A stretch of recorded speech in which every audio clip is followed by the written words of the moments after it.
সেনাবাহিনী তাদেরকে নিবৃত্ত করার চেষ্টা করছেন, অর্থাৎ তারা যাতে যে সামনের দিকে হাঁটি হাঁটি পা পা করে যে সামনের দিকে এগিয়ে আসছে সেটি যাতে তারা না করেন সেই সেই সেই চেষ্টা সেনাবাহিনীর পক্ষ থেকে করা হচ্ছে। আন্দোলনকারীদেরও কাউকে দেখা যাচ্ছে এখানে যারা আছেন নিবৃত্ত করতে, যে তারা যাতে সামনের দিকে না আসেন।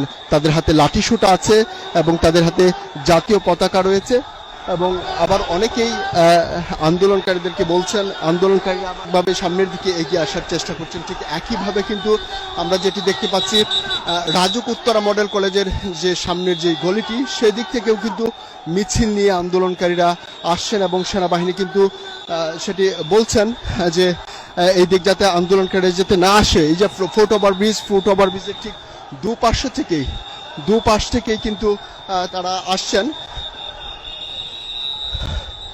ঠিক পরিস্থিতি একেবারে উত্তপ্ত হয়ে উঠেছে, ঠিক বলা যাচ্ছে না।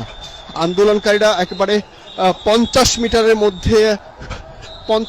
মধ্যে সেনাবাহিনীর ব্যারিকেডের 50 মিটারের মধ্যে চলে এসেছে, এবং ইতিমধ্যে আপনারা দেখেছেন যে একটা ফাঁকা আওয়াজ কিন্তু ছুড়েছে সেনাবাহিনী কিন্তু ফাঁকা গুলি ছুড়েছে উপরের দিকে, এবং তখন কিন্তু আরো জনতা উত্তেজিত হয়ে উঠছে।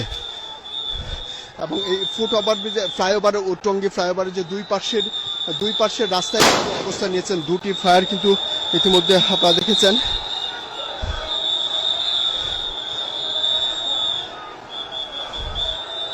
আমরা আছি সেনাবাহিনীর ঠিক পিছনে, এবং ওইখানে সাধারণ শিক্ষার্থী জনতা অবস্থান নিয়েছেন এবং তারা বসে পড়েছেন। ঠিক 550 মিটারের মধ্যে তাদের অবস্থান।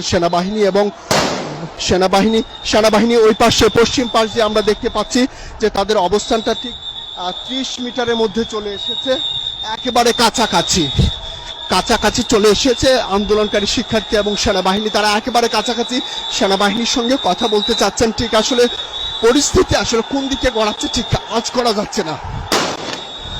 সেনাবাহিনী ফাঁকা আওয়াজ ছুটছে ও পাশ দিয়ে।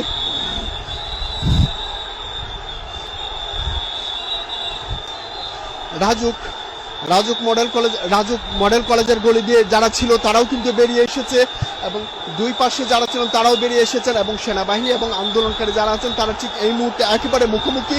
সেনাবাহিনী ধীরে ধীরে পিছনের দিকে হচ্ছে। সেনাবাহিনী গাড়ি ঘোড়া ওদিকে নিতে বলেন, পরে কিছু পাবেন না খুঁজা।